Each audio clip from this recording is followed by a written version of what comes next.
Let me show you all motions and gestures available on POCO F8 Pro and POCO F8 Ultra. In order to find all motions and gestures, we need to go to settings.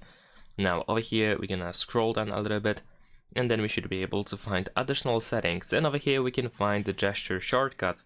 And in this case, we not only have button gestures or button shortcuts, but also gestures as well.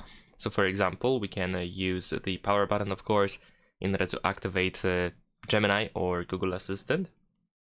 We can also use 3 fingers and slide them down in order to capture a full screenshot. We can also use the power button and volume down, of course. And we can also capture a partial screenshot with 3 fingers as well. We need to press and hold 3 fingers anywhere on the screen to do so. We can double press the power button or double press the volume down button when the phone is locked in order to quickly launch the camera. We can also have a quicker access to the flashlight. You can double press the power button when this option is enabled in order to quickly enable or disable the flashlight. Of course, in this case, we have 2 options that can be added as the double press power button shortcut. So we can either choose the camera launch or the flashlight. We can also choose how we want to access the power menu. So by default, we use the power button and volume up buttons, but we can switch to just the power button only over here. We also have back tap gestures, so you can double tap or triple tap the back of the phone in order to activate something of our choice over here.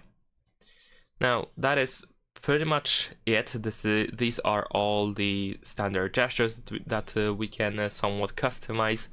And in addition to that, if we go to the home screen over here, we can also find some stuff as well. Like for example, we can swipe down on the home screen in order to, well, by default to access notifications and the control center, but you can also activate App Finder instead if you select it over here. But I believe these are all the gestures that we have over here. I don't think there's anything else that is worth really mentioning in here. Oh, there's also one more gesture actually that is not listed anywhere in settings. At least I couldn't find it. To be precise, we can swipe from the bottom left or bottom right corner towards the well, inwards actually, towards the inwards of the screen in order to activate our digital assistant. And that is pretty much it. Thanks for watching, leave a like and subscribe.